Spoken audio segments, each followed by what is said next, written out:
Kui soovite rajada aeda või alustada aiapidamisega ja sooviksite kasutada pärandsorte, siis paratu on nii, et ei ole selline pood, kuhu võib minna ja ka meil Maadjases meil ei ole seemned varus, meil ei ole seemnete müük. Et meil käib ainult vahetamine liikmete vahel. Ja kõige targem on siis alustada oma ümbruskonna inventeerimine ja külastada siis eakamat inimesi või aedasid ja rääkida inimestega. Ja selle jaoks meil on välja töötatud pärandtaimete inventeerimise juhend. See on samuti tehtud Growing Seedsaver koostöövõrgus.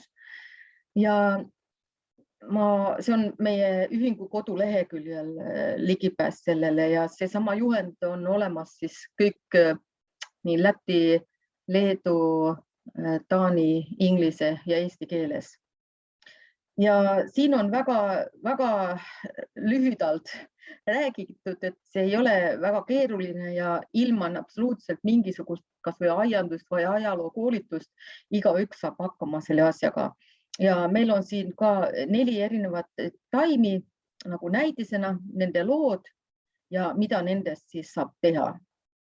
Ja lõpupool meil on siis ka selle aiapidajaga kohtumisel meil on juba valmis küsimusi, mis võib kasutada. See materjal kõlbab ka näiteks koolidele. Täitsa kindlasti juba erinevad kooliastmedki sellest saab luua selline sobib õppematerjal vanematele klassidel võib kohe anda terve selle juhendi kätte ja siis ülesanded sellega seotud. Nii et nad võivad kas või oma ema, isa, vanaema ja vanaisadega rääkida taimedest ja see juhend nagu sobib hästi selle jaoks.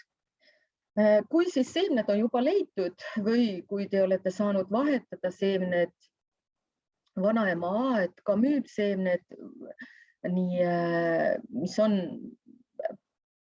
vanemad sorti seemned, siis tuleb ise hakata ka need seemned nagu tootma.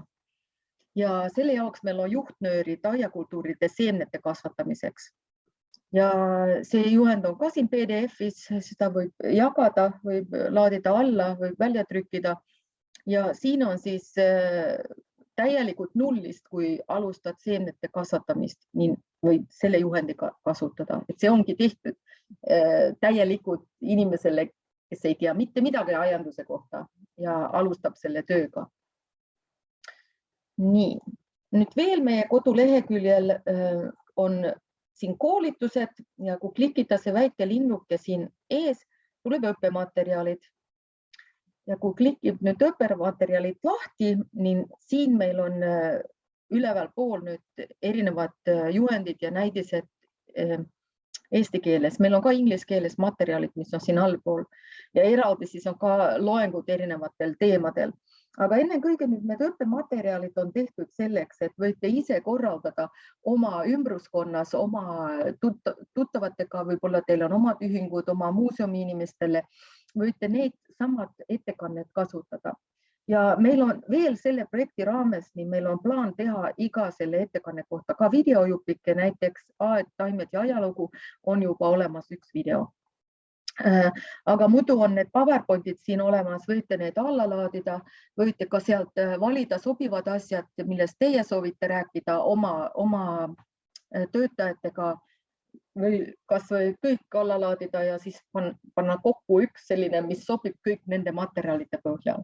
Et need õppematerjalid on sellepärast siia pandud ja tehtud, et need saab avalikult kasutada. Ja ma arvan, et see oli umbes, mida mul oli soov praegu öelda. Nii et veel enne suve tuleb siis ka need videod siia kõigide juurde, nii et see nagu hõlbustaks selle koolitamine, oma töötajate muuseumitest koolitamine.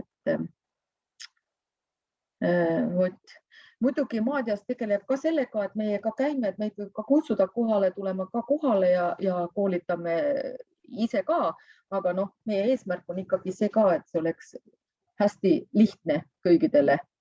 Selle materjali oleks nagu kättesaadav ja kõigidele avalikult.